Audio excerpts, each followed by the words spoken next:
আজকে আমি যে ঘটনাটি বলবো সেই ঘটনাটি কোনো বানানো বা কাল্পনিক গল্প নয়। আশা করি সবার ভালো লাগবে। এই ঘটনাটি ঘটেছিল প্রায় 25 থেকে 20 বছর আগে। আমার বড় খালু মির্জাপুর নামক এক গ্রামে বাস করে। তিনি প্রতিদিন প্রায় 10 কিলোমিটার পথ হেঁটে শহরে বিসিক এলাকায় কাজ করতে আসে।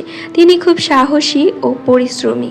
বড় খালু খুব ভোরে আজান দেওয়ার আগে ঘুম থেকে উঠে কাজের উদ্দেশ্যে বাড়ি থেকে বের হতো।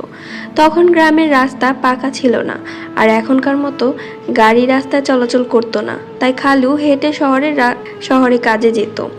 আবার শহর থেকে কাজ শেষে বাড়ি ফিরতে ফিরতে অনেক রাত হয়ে যেত। আর এইভাবেই কষ্টে জীবন চলছিল তার। প্রতিদিনের মতো একদিন কাজ শেষ করে বাড়ি ফিরছিল। তখন ছিল শীতকাল। সেদিন খুব বেশি ঠান্ডা পড়েছিল, তার সাথে কুয়াশা পড়ে চারিদিক তেমন একটা ভালো দেখা যাচ্ছে না। খালু চাদর গায়ে জড়িয়ে ধুলোমাখা পথে হেঁটে হেঁটে বাড়ি যাচ্ছিল।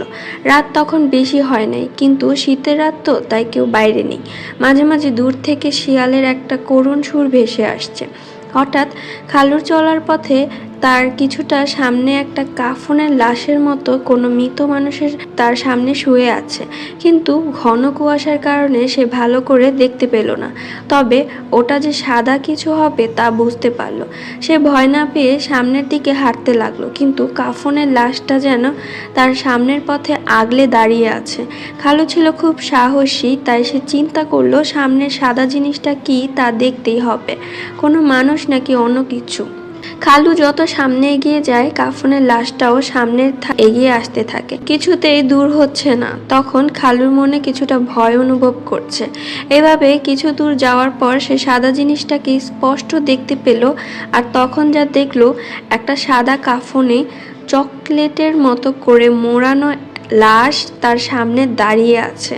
খালুর হাত পা তখন যেন স্থির হয়ে শরীরটা ঘামতে শুরু করলো। সে তখন চিন্তা করলো সামনের দিকে এগিয়ে যাব নাকি পিছে দৌড় দিব। কিন্তু তিনি ছিলেন খুব সাহসী, তাই বুকে সাহস নিয়ে 1-2 পা করে সামনের দিকে এগোতে লাগলো।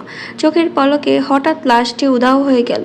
খালু একটু অস্থির নিঃশ্বাস ফেলল, আর কোনো দিক না তাকাতেই জোরে জোরে সামনের দিকে হাঁটতে শুরু করলো। এখানেই শেষ নয়, কিছু দূর যেতে আবার সেই লাশটা খালুর সামনের পথ আগলে দাঁড়িয়ে পড়লো ঠিক আগের মতো করে। খালু চিন্তা করলো এখন সে বাড়ি যাবে কি করে। রাস্তার আশেপাশে কোনো বাড়িও নেই যে সে বাড়ির আজকের রাতটা আশ্রয় নিবে। তবে কিছুটা দূরে একটা ছোট দোকান আছে, আর দোকানদার সেই দোকানেই রাতে শুয়ে থাকে। তাই সে চিন্তা করলো যেভাবেই হোক ওই দোকান পর্যন্ত তাকে যেতেই হবে। দোয়া কালেমা পড়তে পড়তে যখন দোকান পেয়ে গেল, দোকানদারকে জোরে জোরে ডাকতে শুরু করলো। খালুর ডাক শুনে কিছুক্ষণ পর দোকানদার দোকানের দরজা খুলে বেরিয়ে এলো, আর খালুর ওপর রাগান্বিত হয়ে বলল, এই লোক, এত রাতে ডাকাডাকি করছেন কেন?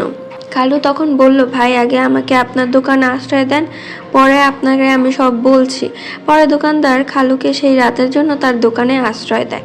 এরপর সকাল হলে খালু বাড়ি ফিরে যায়। তারপর সে শহরের কাজটা ছেড়ে দেয়, আর কোনো দিন রাতে ওই পথে চলাচল করে না।